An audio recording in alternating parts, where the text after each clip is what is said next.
এদিকে গতকালই মেয়রের ওয়ার্ডে ঝড়ে দেওয়াল চাপা পড়ে মৃত্যু হয় একজনের, কিন্তু দেখা যায়নি ফিরহাদ হাকিমকে কোথাও। ঝড়ের সময় পরিত্যক্ত বাড়ির দেওয়াল চাপা পড়ে চেতলায় মৃত্যুর ঘটনা। চেতলায় দেওয়াল চাপা পড়ে প্রবীণ কুমার ঠাকুরের মৃত্যু।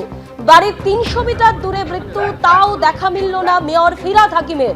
খবর পেয়ে মৃতের বাড়িতে পৌঁছে গেলেন পুরমন্ত্রী অগ্নিমিত্রা পাল। ৮২ নম্বর ওয়ার্ডে একটি মর্মান্তিক দুর্ঘটনা ঘটে গিয়েছে আজ যখন ঝড় চলছিল গোটা দক্ষিণবঙ্গ জুড়ে। কলকাতার ঝড়ে যে মৃত্যুর ঘটনা, সেই ঘটনা কিন্তু প্রবীণ কুমার ঠাকুর, এই নামটি এখন সবাই জেনে গিয়েছে। এবং তিনি আজকে আম কুড়োতে গিয়ে তার মর্মান্তিক মৃত্যু হয় পাঁচিল চাপা পড়ে। কিন্তু এই ঘটনা যেখানে ঘটেছে সেই ৮২ নম্বর ওয়ার্ড কলকাতা পুরসভা মেয়র ফিরহাদ হাকিমের নিজের ওয়ার্ড।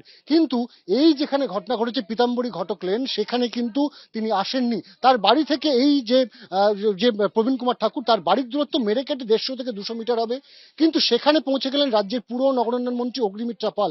স্থানীয় বাসিন্দাদের ক্ষোভ যে ভোটের সময় ফিরহাদ হাকিম আসলেও তাকে কিন্তু বিপদের দিনে তারা পাশে পাননি, এবং তারা ক্ষোভ উগড়ে দিচ্ছেন যে কোনো ধরনের ফোন কল বা তার অফিসের থেকে কেউ যোগাযোগ এমনটা করেননি বলে তারা দাবি করছেন। ক্যামেরা সন্দীপন গুপ্তের সাথে রঞ্জন বিশ্বাস, এবিপি আনন্দ, কলকাতা। মেয়রের ওয়ার্ড, लेकिन মেয়রের সঙ্গে কোনো আপাতত কোনো যোগাযোগ নেই, কোনো কথা নেই, কোনো নো ফোন কলস, নাথিং। আর আশেপাশে লোক এইমাত্র এসে জেনেছি কেউ আসেনি। ফার্স্ট ম্যামই এসছেন কথা বলতে।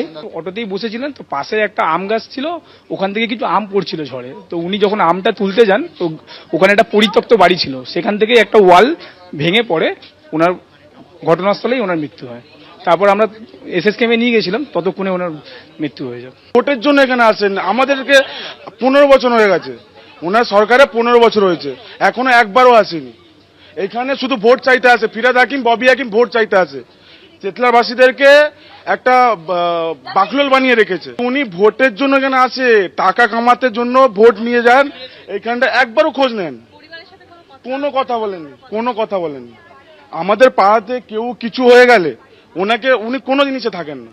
প্রথমবার ডেপুটি মিনিস্টার বিজেপি সরকার প্রথমবার এসছে, অগ্নিমিত্রা পাল দিদি প্রথমবার এসছে, যে আমাদের পাড়াতে সরকার আসার পরে একজনের কিছু ক্ষতি হয়েছে, দিদি প্রথমবার এসছে। কাউকে না, তৃণমূলে কাউকে না। এবারে তো কেউ নেই, শুধু একাই আর্নিং মেম্বার ছিল। ওয়াইফ আছে, ছোট দুটো, ক্লাস 2-তে পড়ে, একটা ছোট মেয়ে রয়েছে। তো আগামী দিন তো বাঁচতে হবে, কিভাবে কি করবে আমরা কথা বলে দেখি। কাউন্সিলর ফিরহাদ হাকিম, তিনি মেয়র, তারপরও তার দেখা পাওয়া গেল না। এখনো তিনি মেয়র, তার দায়িত্ব ছিল। No comment.